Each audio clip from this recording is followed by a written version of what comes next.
Hi hello everyone, welcome to our channel. ఈరోజు మనం తెలుగు వాచకం ఐదవ తరగతి తెలుగు చదువుకోబోతున్నాం. ఐదవ తరగతి తెలుగు పుస్తకం పేరేమిటి? జాబిలి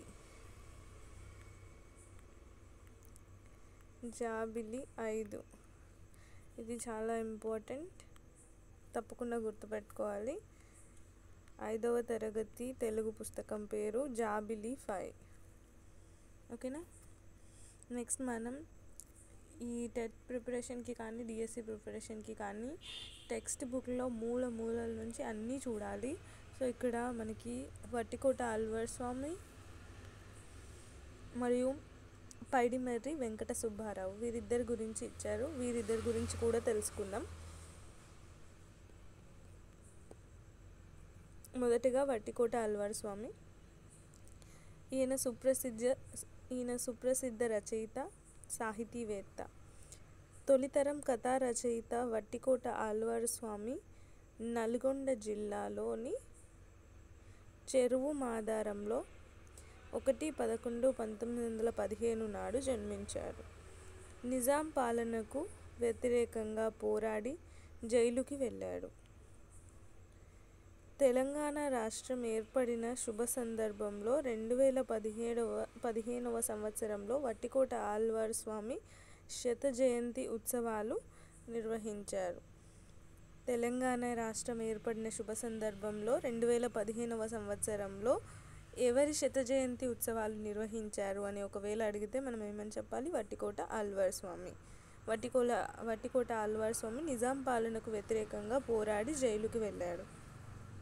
సో ఈయన యొక్క శత జయంతి ఉత్సవాలని పురస్కరించుకొని తెలంగాణ రాష్ట్ర ప్రభుత్వం హైదరాబాద్లోని సిటీ సెంట్రల్ లైబ్రరీకి వట్టికోట ఆళ్వార్ స్వామి అని పేరును పెట్టి నివాళులు అర్పించింది. ఈ ప్రశ్న కూడా రావచ్చు. ఎవరి శత జయంతి ఉత్సవాలని నిర్వహించి లేదా పురస్కరించుకొని తెలంగాణ రాష్ట్ర ప్రభుత్వం హైదరాబాద్లోని సిటీ సెంట్రల్ లైబ్రరీకి ఎవరి పేరుని పెట్టడం జరిగింది అని అడగవచ్చు. సో ఎవరి పేరుని సిటీ లైబ్రరీకి పెట్టడం జరిగింది? హైదరాబాద్లోని సిటీ లైబ్రరీకి ఎవరి పేరుని పెట్టడం జరిగింది? వట్టికోట ఆళ్వార్ స్వామి. హైదరాబాద్లోని సిటీ సెంట్రల్ లైబ్రరీకి వట్టికోట ఆళ్వార్ స్వామి గారి పేరుని పెట్టడం జరిగింది.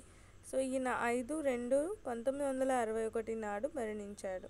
ఈయన పుట్టడం 11వ నెల 1వ తేదీ 1915లో పుట్టాడు. చనిపోవడం 2వ నెల 5వ తేదీ 1961న చనిపోయారు.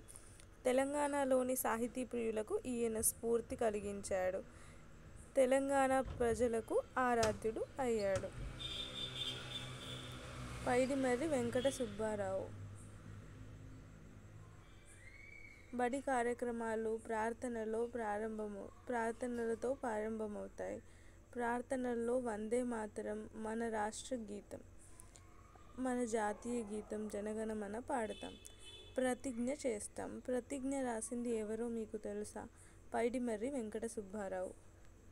పైడిమర్రి వెంకట సుబ్బారావు ఎవరో కాదు, మన తెలుగు ప్రతిజ్ఞ యొక్క రచయిత. మన బడి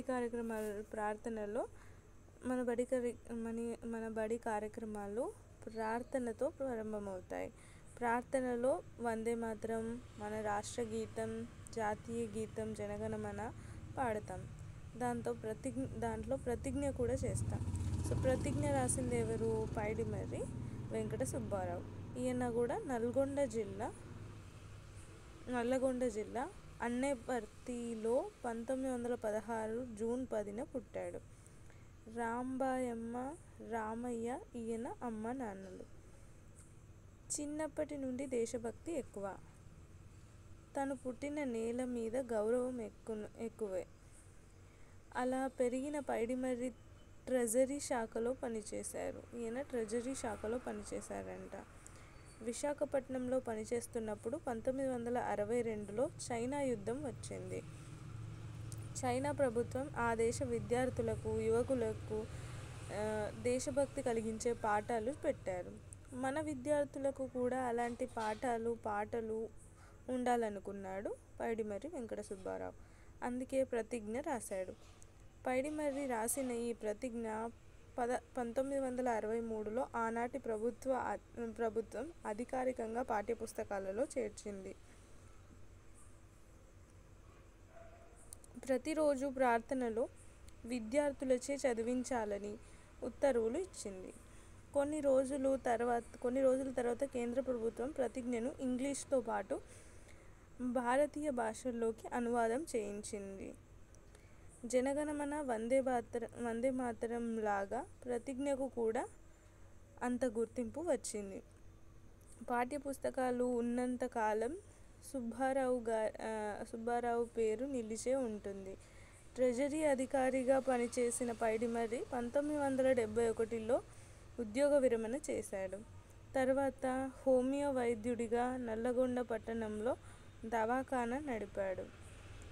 రోగులకు పైసలు తీసుకోకుండా మందులు ఇచ్చేవాడు. పైడిమర్రికి తెలుగుతో పాటు సంస్కృతం, ఉర్దూ, ఫార్సీ, ఇంగ్లీష్, అరబీ భాషలు కూడా వచ్చు. కవిత్వం రాశాడు, కథలు రాశాడు. అరబ్బీలోని కవిత్వాన్ని తెలుగులోకి అనువదించాడు. చాలా తెలివైన వాడిగా గుర్తింపు పొందాడు.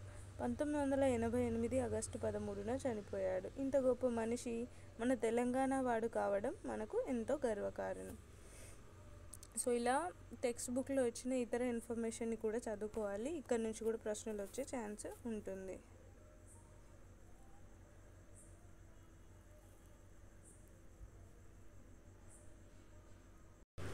ఒకసారి మనం 5వ తరగతి విషయ సూచికను చూద్దాం. ఇందులోని 5వ తరగతిలోని పాఠ్యాంశాలు. మొదటిగా సంసిద్ధత పాఠాలు ఉంటాయి. ఇవి జూన్ నుంచి జూలై వరకు చేయాలి. కొన్ని అభ్యాసాలు ఇస్తారు, అందులో చదవడం రాయడం గురించి ఉంటాయి. ఇవన్నీ సంసిద్ధత పాఠాలు జూన్ నుంచి జూలై వరకు చేయాలి.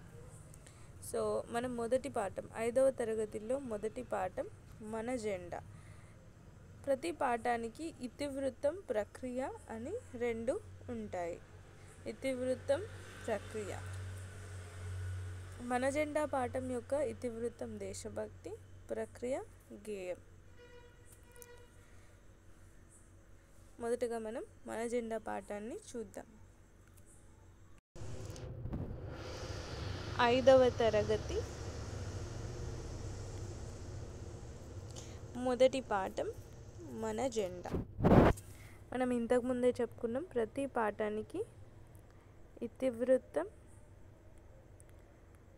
మరియు ప్రక్రియ అని 2 ఉంటాయి. ఇవి 2 కంపల్సరీగా మనం చదవాలి. ఈ పాఠం యొక్క ఇతివృత్తం దేశభక్తి.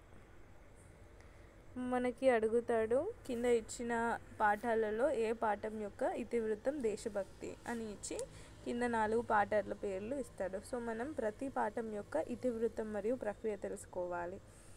మన జెండా పాఠం యొక్క ఇతివృత్తం దేశభక్తి, ప్రక్రియ గేయం. These 2 points are very very important. ఈ 2 పాయింట్స్ చాలా చాలా ఇంపార్టెంట్.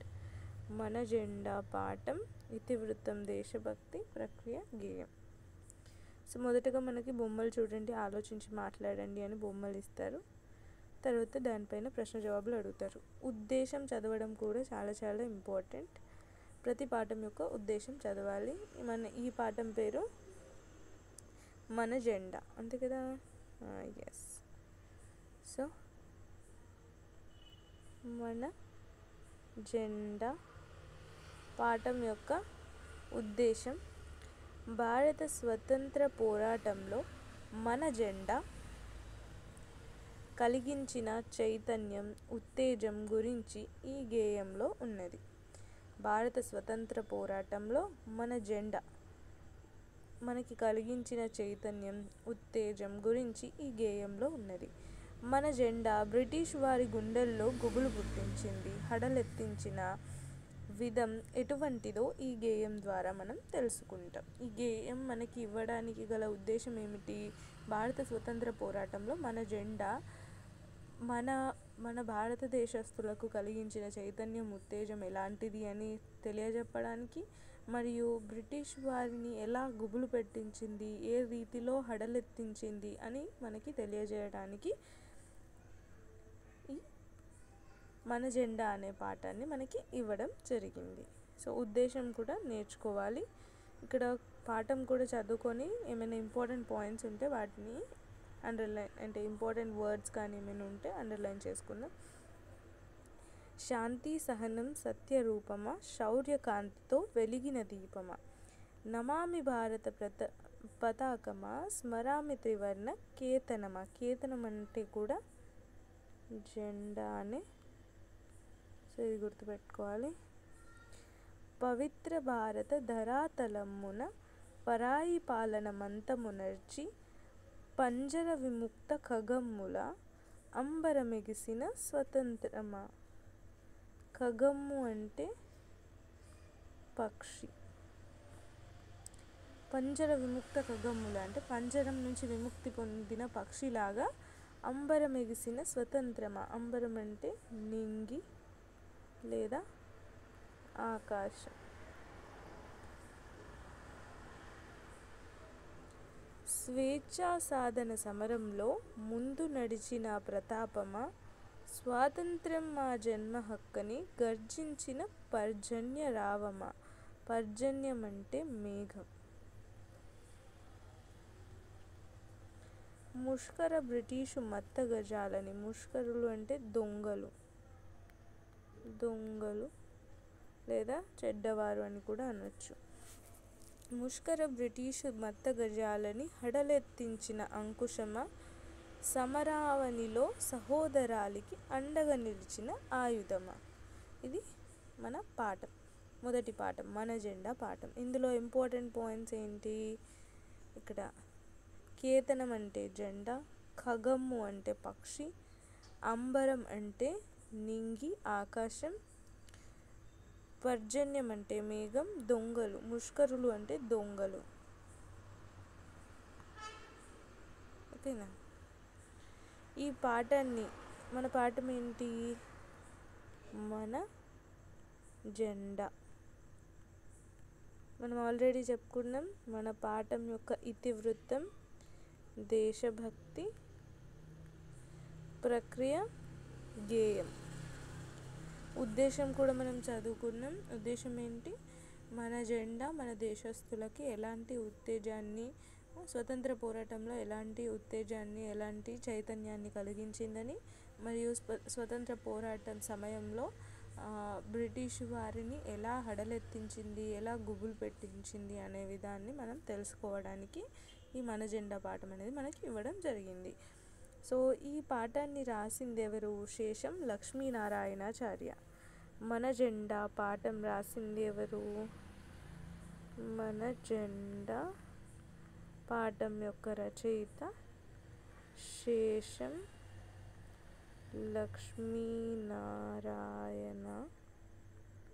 నారాయణాచార్య. మన పాఠం యొక్క రచయిత ఎవరు? శేషం లక్ష్మీనారాయణాచార్య. మన పాఠం శేషం లక్ష్మీనారాయణాచార్య గారు రాసిన స్వరభారతి అనే గేయ సంకలనం నుంచి తీసుకొనబడింది. మన పాఠం పేరేంటి? మన జెండా. మన జెండా అనే పాఠం స్వరభారతి అనే గేయ సంకలనంలోని ఒక పెద్ద గేయమైన భక్తి దేశభక్తి అనే గేయం నుంచి మన ఈ చిన్న గేయమైన మన జెండాని తీసుకోవడం జరిగింది. స్వరభారతి అనే పెద్ద గేయ సంకలనంలోంచి, గేయ సంకలనం అంటే ఎన్నో పెద్ద పెద్ద గేయాలని ఒక దగ్గరగా చేసి కూర్చడం అన్నమాట. సో అలాంటి ఒక దగ్గరగా చేసి కూర్చిన దానికి స్వరభారతి అనే పేరు పెట్టారు. ఆ స్వరభారతి అనే గేయ సంకలనంలోంచి భక్తి దేశభక్తి అనే పెద్ద గేయంలోంచి చిన్న పార్ట్ మన జెండా అనే మన గేయం. సో ఇవన్నీ గుర్తుపెట్టుకోవాలి. ఇంకా ఇంపార్టెంట్ పెద్దగా ఏం లేదు, ఇంకా ఇంపార్టెంట్ పాయింట్స్ ఏం లేవు.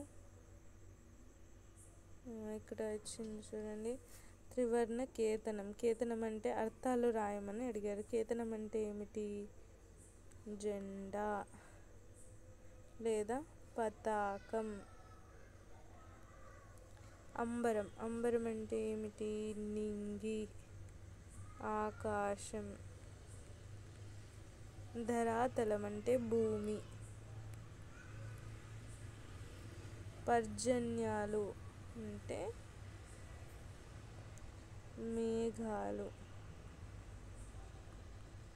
పర్జన్యం అంటే మేఘం. ముష్కరులు అంటే దొంగలు. ఓకే.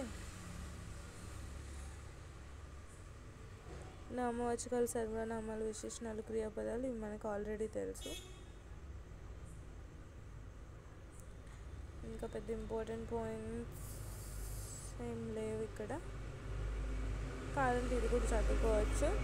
తెలంగాణ రాష్ట్రం జూన్ 2, 2014 ఆవిర్భవించింది. తెలంగాణ సంస్కృతి సాంప్రదాయాలు ప్రతిబింబించేలా తెలుగు రాష్ట్ర ప్రభుత్వం అధికారిక చిహ్నాలను ప్రకటించింది. అధికారిక చిహ్నాలు ఏమిటో చూద్దాం. రాష్ట్ర జంతువుగా జింక, రాష్ట్ర పక్షిగా పాలపిట్ట, రాష్ట్ర పుష్పంగా తంగేడు పువ్వు. రాష్ట్ర జంతువు జింక, పక్షి పాలపిట్ట,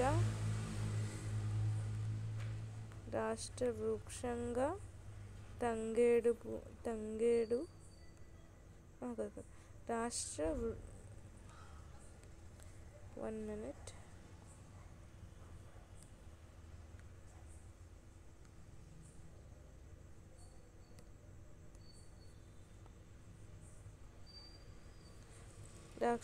రాష్ట్ర వృక్షమేమో షమీ వృక్షం.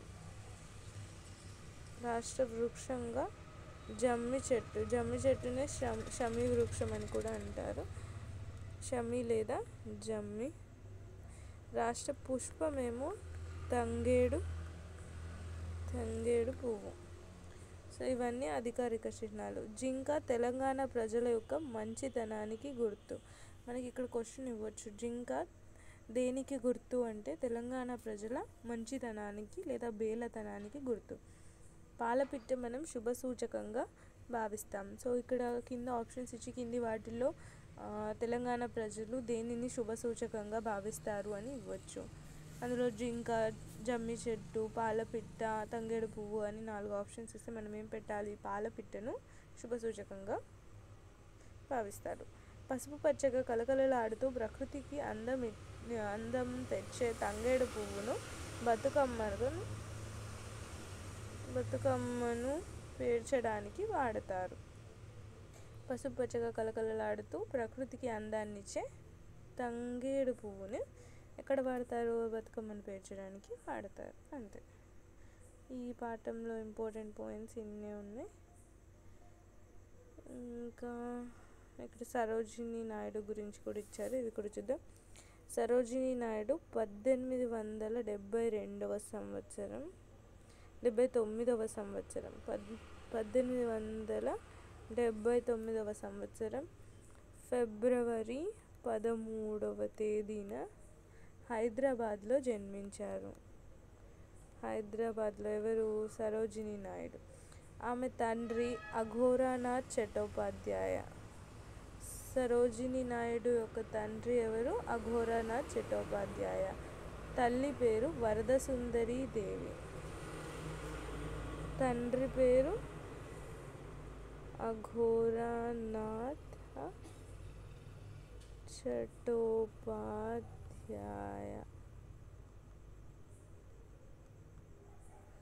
తల్లి పేరు వరదసుందరి దేవి. సో ఆమె భర్త జనరల్ ముత్యాల గోవిందరాజులు నాయుడు. ఆమె యొక్క భర్త పేరేంటి? ముత్యాల గోవిందరాజులు నాయుడు. భర్త పేరు జనరల్ ముత్యాల గోవిందరాజులు నాయుడు.